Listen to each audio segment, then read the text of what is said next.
Friends, welcome back to our YouTube channel GK with me. तो आज की जो हमारी क्लास है वो रहने वाली है अंबाला डिस्ट्रिक्ट के बारे में, और इसके साथ साथ इस क्लास में हम जानने वाले हैं सिरसा डिस्ट्रिक्ट के बारे में। एक बार मैं चेक कर लेती हूँ, मैंने सिरसा डिस्ट्रिक्ट को इसमें ऐड किया है। 1 सेकेंड। हाँ, तो आज की जो हमारी क्लास रहने वाली है अंबाला और सिरसा डिस्ट्रिक्ट के बारे में ये क्लास रहेगी। ये क्लास आपके एचटेट 2023, पीआरटी, टीजीटी और पीजीटी तीनों ही एग्जाम के पॉइंट ऑफ व्यू से इक्वली इंपॉर्टेंट रहने वाली है। इसके साथ साथ अगर आप एचसीएस 2024 की तैयारी कर रहे हैं तो उसमें भी ये इंपॉर्टेंट रोल प्ले करने वाली है, क्योंकि मान लो अगर आप कोई बुक प्रेफर करते हैं तो बुक में आपको मिस्टेक देखने को मिलती है, और ऐसे बहुत सारे कैंडिडेट्स होते हैं जो हरियाणा से ना होकर अदर स्टेट से होते हैं, क्योंकि मुझे ऐसा लगता है हरियाणा के सभी बच्चों को हरियाणा जीके तो बहुत अच्छे से आती है। जो अदर स्टेट्स के बच्चे हैं उन्हें नहीं पता होता कि कहां पर क्या मिस्टेक है, वो सीधा मिस्टेक्स वाली पढ़ लेते, क्योंकि प्रिंट करते हुए मिस्टेक्स हो जाती है। जैसे अरिहंत की बुक लगा लो आप, उसमें भी बहुत सारी मिस्टेक्स देखने को मिलेंगी आपको, अगर आपने उसको अच्छे से पढ़ा है तो। अदरवाइज आप उसमें मिस्टेक नहीं फाइंड आउट कर पाएंगे। तो ये क्लासेस जो है आपके लिए इक्वली हेल्पफुल हो सकती हैं। जो नोट्स मैंने यहाँ पर प्रिपेयर किए हैं ये आपको विदाउट मिस्टेक देखने को मिलेंगे। तो आप एचसीएस के एग्जाम के पॉइंट ऑफ व्यू से भी नहीं पढ़ सकते हैं, साथ साथ एचटेट के पॉइंट ऑफ व्यू से तो ये इंपॉर्टेंट है ही है। इसके साथ जैसे आपका एचएसएससी टीजीटी का पंजाबी का एग्जाम है तो उसके लिए भी इंपॉर्टेंट है, या हरियाणा का कोई भी एग्जाम है, सभी के पॉइंट ऑफ व्यू से इंपॉर्टेंट रहने वाली है। और मैंने आपको बताया था कि हम 11 डेज में 22 डिस्ट्रिक्ट कंप्लीट करेंगे, तो हमारी 4 डिस्ट्रिक्ट कंप्लीट हो चुकी हैं, एंड देन हमारी अब ये 2 डिस्ट्रिक्ट आज की क्लास में कर लेंगे, तो टोटल हमारी 6 डिस्ट्रिक्ट्स 3 दिन में हो गई हैं। तो 11 डेज में हम सारा कंप्लीट करने वाले हैं हरियाणा की डिस्ट्रिक्ट्स को। तो ये 1 मंथ का आप टारगेट लगाकर चल सकते हैं मेरे साथ में। जितना काम हम करते जाएंगे उतने पर हम टिक करते जाएंगे कि हमने इतना काम कर लिया है। तो यहाँ पर आज स्टार्ट कर देते हैं हम अंबाला डिस्ट्रिक्ट के बारे में पढ़ना। तो जो अंबाला जिला है ये हरियाणा के उत्तर दिशा में पड़ता है, जैसे आपको पता होना चाहिए। ये पूरब है, ये पश्चिम है, ये उत्तर और ये दक्षिण। तो इस तरफ कहीं आपको अंबाला देखने को मिलेगा। अंबाला जिले की जो स्थापना है ये 1 नवंबर 1966 को हुई थी। मैंने आपको 2 क्लासेस पढ़ाई हैं, दोनों क्लासेस में मैंने आपको एक फॉर्मूला बताया था, GHAR घर JK में, ठीक है ना। तो यहाँ पर जो ये ए आप देख रहे हैं ये किसको प्रेजेंट कर रहा है, अंबाला के लिए यहाँ पर ये यूज हुआ है। जी से मैंने आपको बताया था आपका गुरुग्राम है, H से आपका हिसार है, A से अंबाला, R से रोहतक, इसके साथ साथ J से जींद, K से करनाल और M से आपका महेंद्रगढ़ डिस्ट्रिक्ट आती है।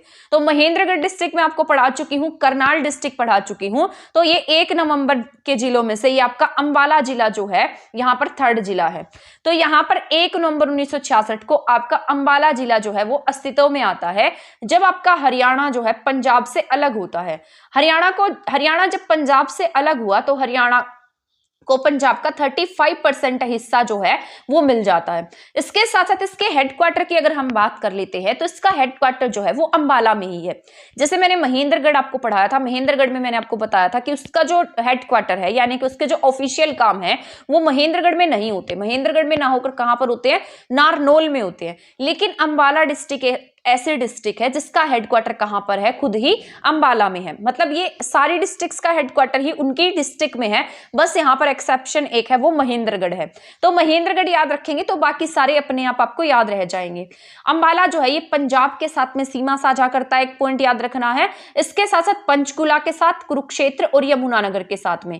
तो ये आपके हरियाणा की 3 डिस्ट्रिक्ट के साथ सीमा साझा कर रहा है। एक पंचकुला के साथ सीमा बनाता है, यमुनानगर के साथ में और कुरुक्षेत्र के साथ में ये सीमा साझा करता है। इसके साथ साथ बाहर की बात की जाए तो पंजाब के साथ में भी सीमा बना रहा है। यहां कहीं पर आपको ये देखने को मिलेगा, यहां पर इसके साथ पंचकुला है, यहां पर ये पंजाब के साथ सीमा बनाएगा, बीच में कुरुक्षेत्र और यहां पर यमुनानगर के साथ सीमा बनाएगा।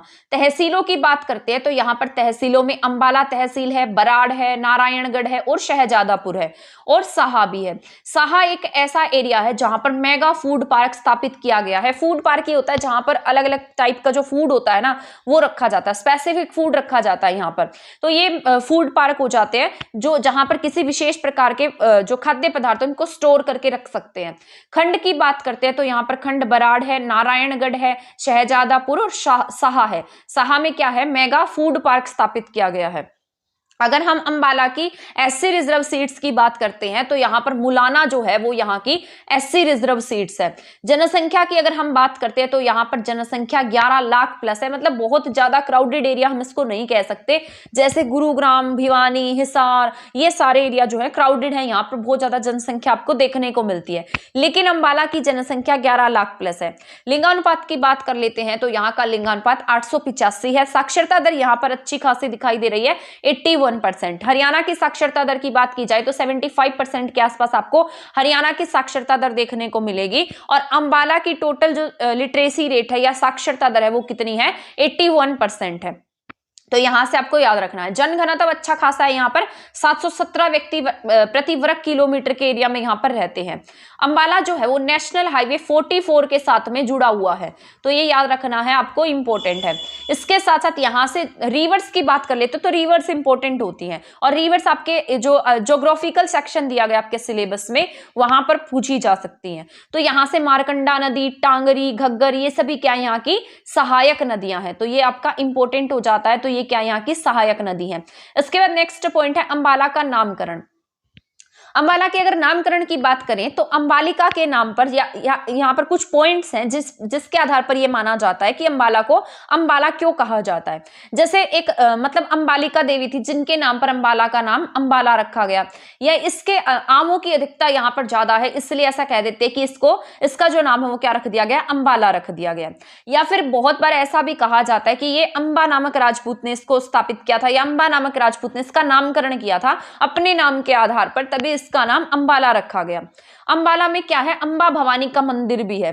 तो ये जो अंबा भवानी का मंदिर है, कई बार ऐसा भी कहा जाता है अंबा भवानी के मंदिर के नाम पर ही इसका नाम अंबाला रखा गया। और ये अंबा भवानी का मंदिर बहुत प्राचीन है, कौरव और पांडवों के द्वारा इसका निर्माण कराया गया था।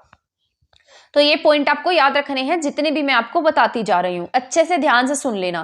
प्राचीन नाम की बात की जाए तो इसे साइंस सिटी के नाम से जाना जाता है, इसको हम मिक्सी सिटी के नाम से जानते हैं, और साथ साथ हम इसे इलेक्ट्रॉनिक सिटी के नाम से भी जानते हैं। साइंटिफिक सिटी की अगर हम बात करते हैं तो ये वैज्ञानिक उपकरणों के लिए फेमस है, जो ये साइंटिफिक एपरेटस बनाए जाते हैं उसके लिए आपका अंबाला डिस्ट्रिक्ट बहुत फेमस है। तो प्राचीन नाम की बात करें तो इसको साइंस सिटी कहते हैं, मिक्सी सिटी कहते हैं, और इलेक्ट्रॉनिक सिटी भी हम इसे ही कहते हैं। तो ये इंपॉर्टेंट पॉइंट्स हैं जो आपको अच्छे से रिवाइज करने हैं, अच्छे से याद रखने हैं। किस डिस्ट्रिक्ट को कौन से नाम से जाना जाता है वो आपको अच्छे से याद रखना है।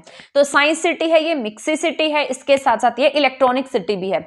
इसके बाद नेक्स्ट पॉइंट है, और कहीं कहीं पर आपको इलेक्ट्रॉनिक सिटी जो है वो पंचकुला भी देखने को मिलेगी। अंबाला के प्रसिद्ध गुरुद्वारों की बात कर लेते हैं हम, तो यहाँ के प्रसिद्ध गुरुद्वारों में लखनौर साहिब गुरुद्वारा आता है।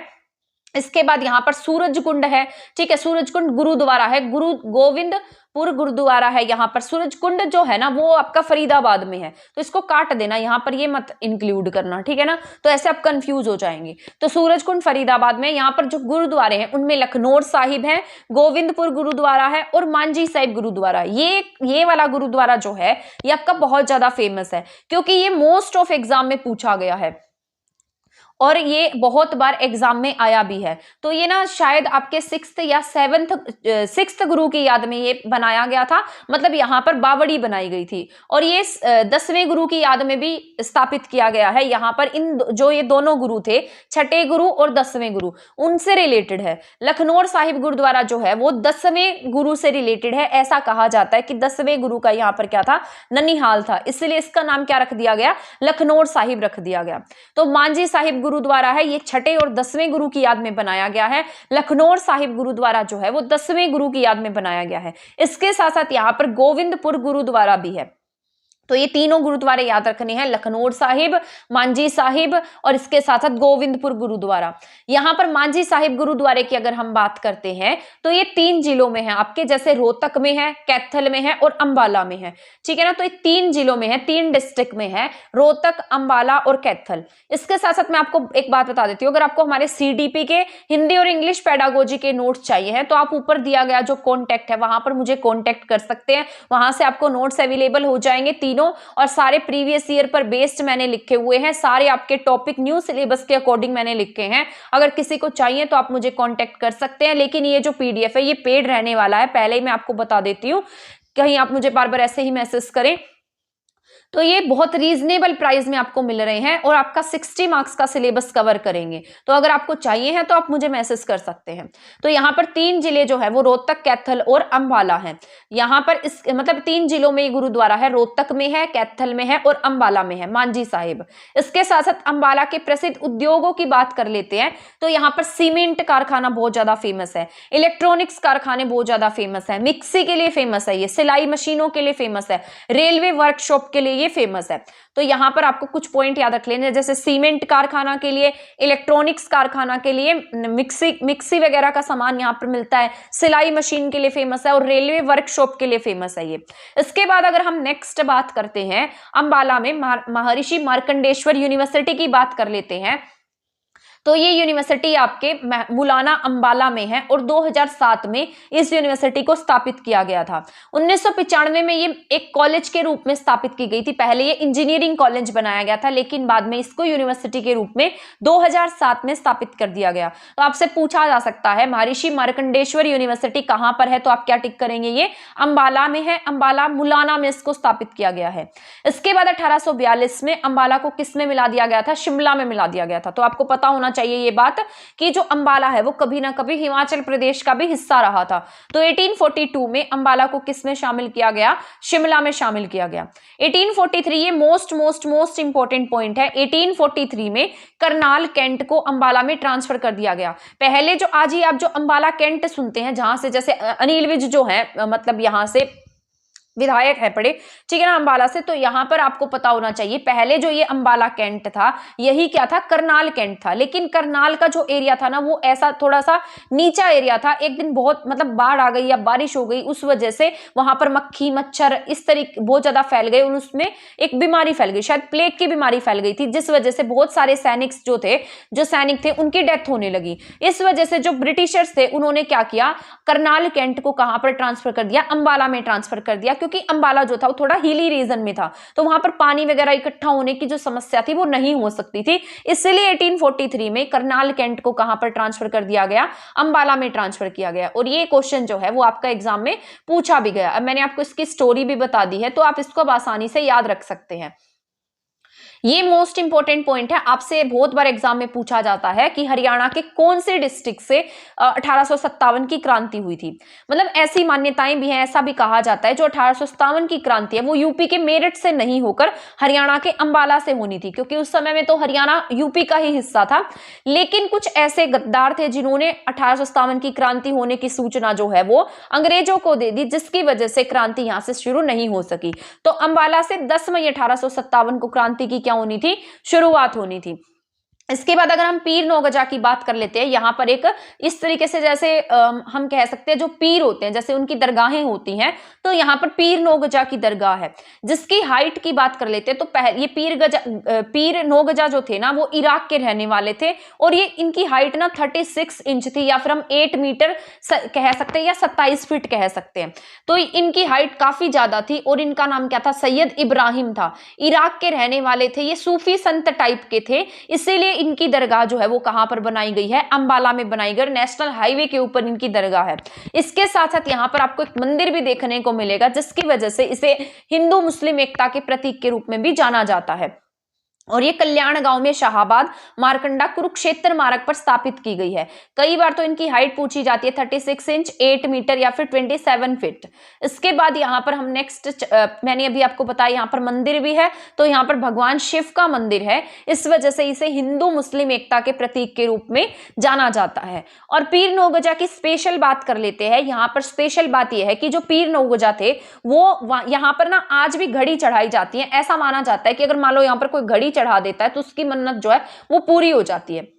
यहाँ पर नमक और झाड़ू इस तरीके का सामान भी चढ़ाया जाता है जिसकी वजह से यहाँ पर मन्नत पूरी होती है। ये शुद्ध जो है ये आपको पढ़ लेना। आज जो आप शुद्ध देखेंगे ना ये यमुनानगर में है, लेकिन पहले जो शुद्ध था वो कहां पर था, अंबाला में था।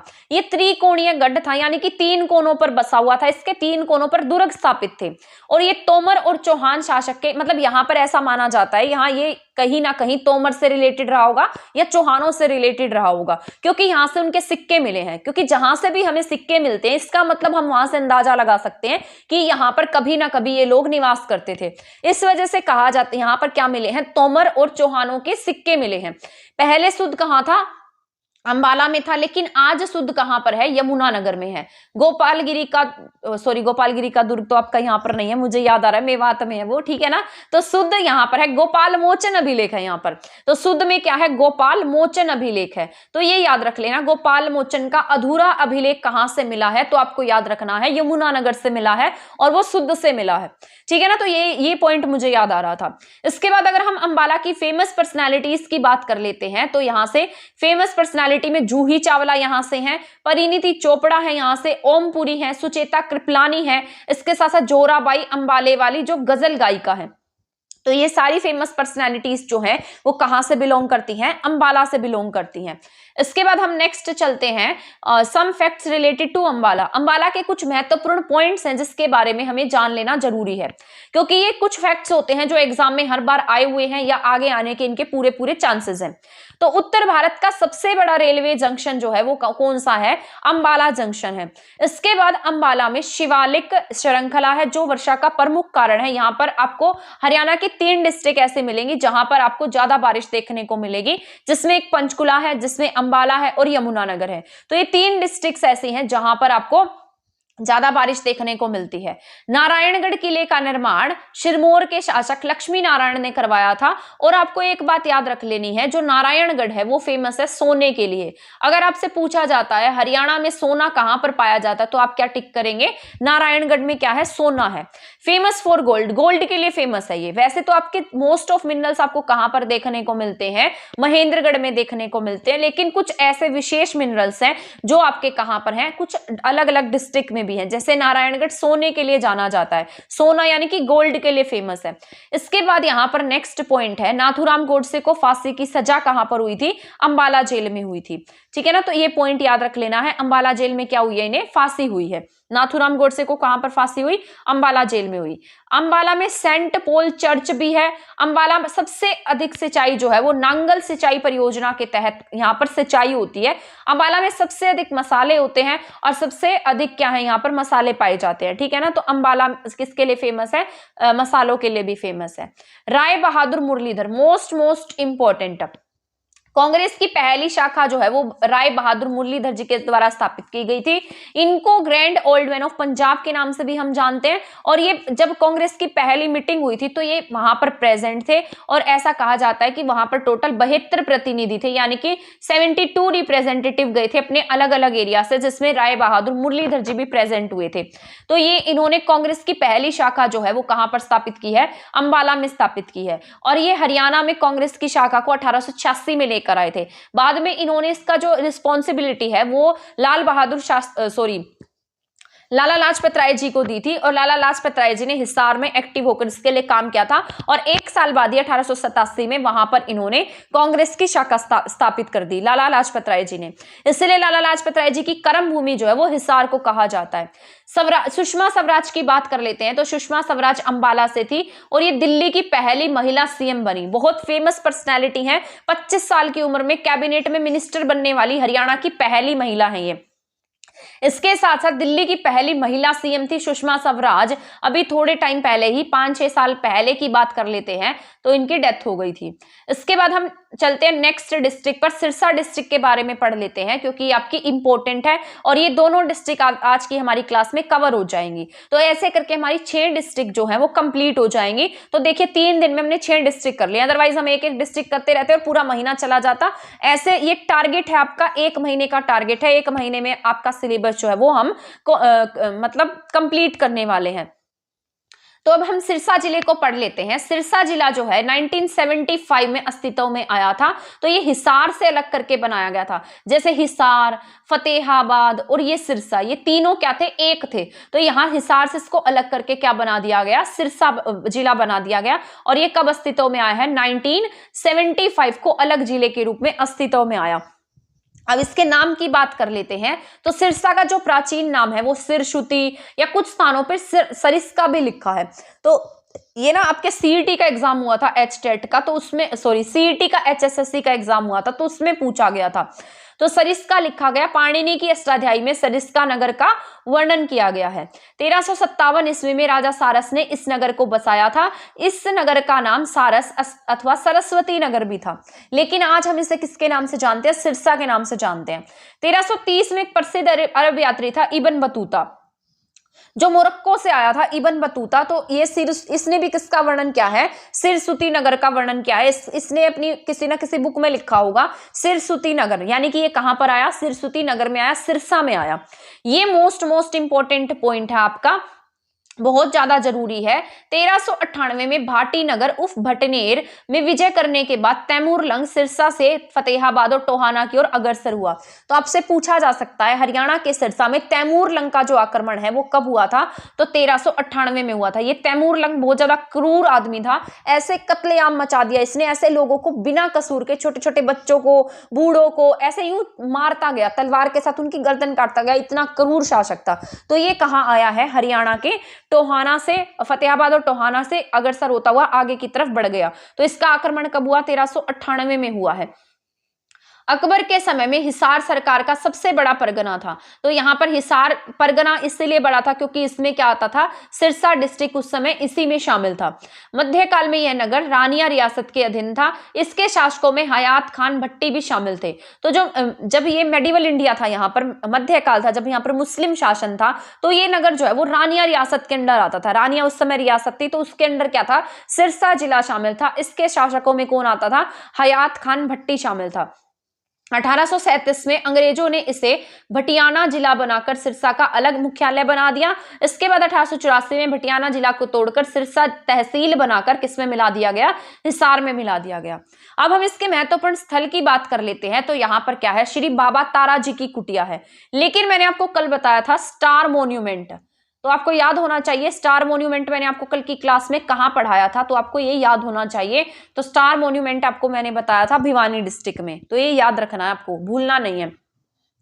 तो यहाँ पर क्या? श्री बाबा तारा जी की कुटिया है। इसका निर्माण कांडा भाइयों ने करवाया। ये 71 फुट यहाँ पर क्या बनाया गया है? 71 फुट ऊंचा शिवालय। तो कितनी बड़ी बात है, यहाँ पर तारा जी की कुटिया बनवाई किसने? कांडा ब्रदर्स ने। और ये यहाँ पर क्या स्थापित करवाया? 71 फुट ऊंचा शिवालय स्थापित कराया। तो इसीलिए ये इंपॉर्टेंट हो जाता है। तो श्री तारा जी की कुटिया 71 फुट शिवालय कहाँ पर है?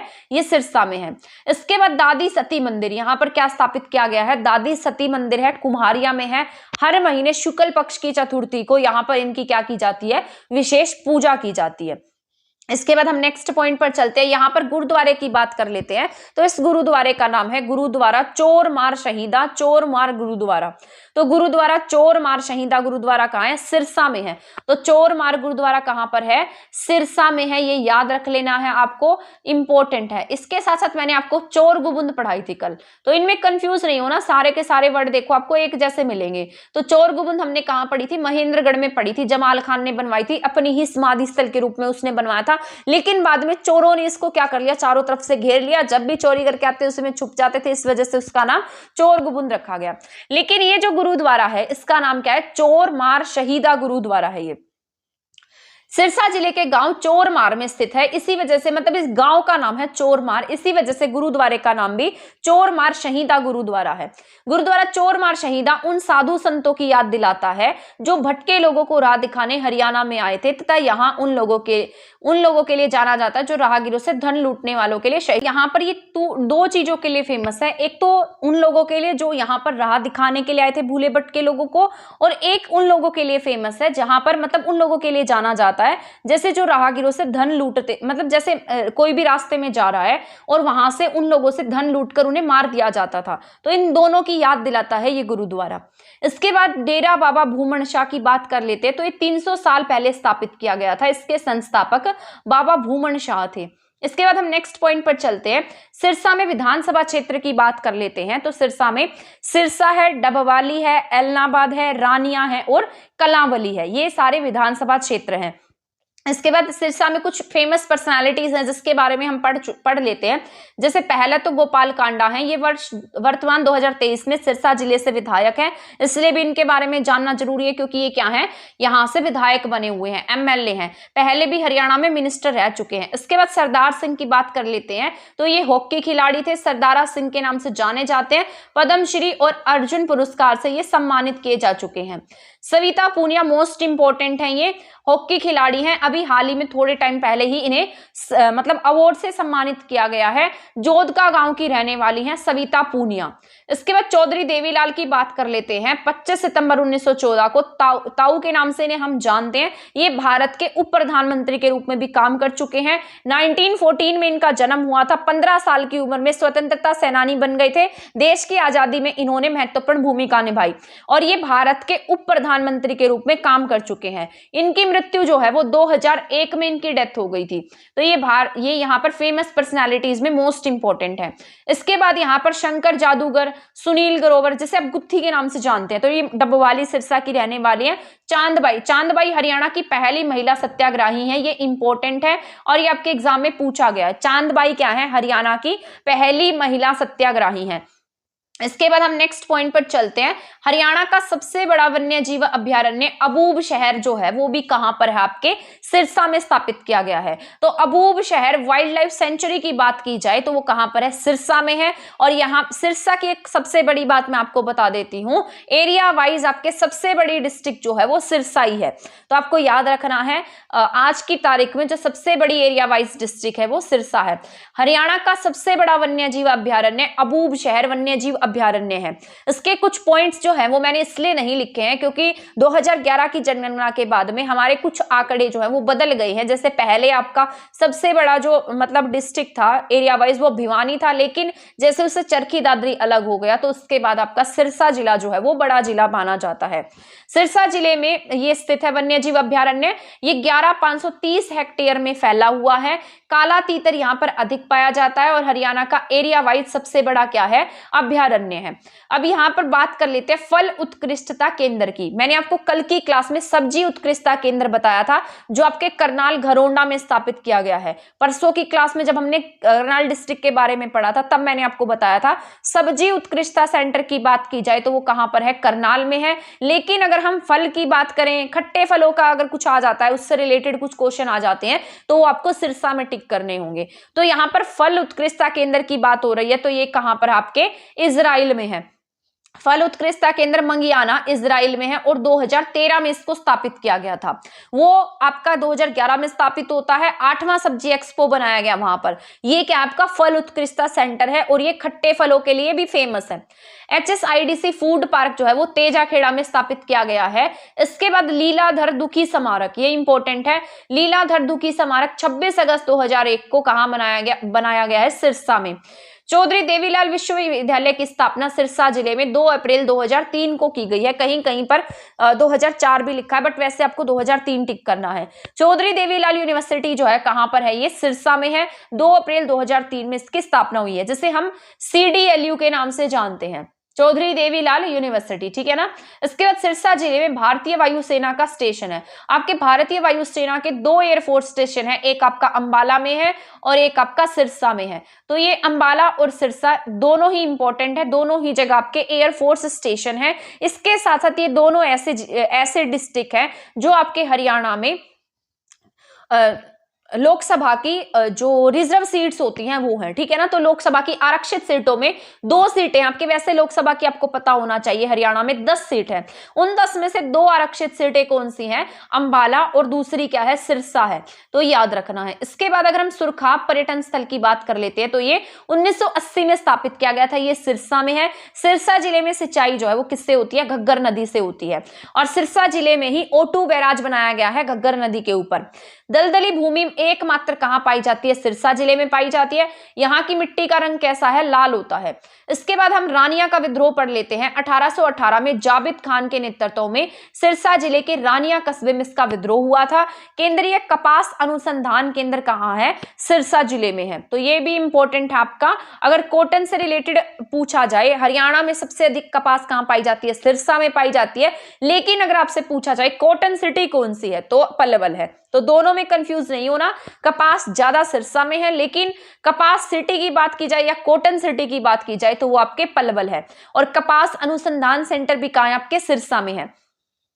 हरियाणा में मनरेगा की शुरुआत जो है वो सबसे पहले सिरसा और महेंद्रगढ़ डिस्ट्रिक्ट से की गई थी, तो ये भी आपका इंपॉर्टेंट पॉइंट है। इसके बाद पंजाब के सीएम बनने वाले गोपी चंद भार्गव या जीसी भार्गव के नाम से हम इसे जानते हैं, तो ये पंजाब के पहले सीएम बने थे। उनका संबंध भी कहां से था, सिरसा के रहने वाले थे वो।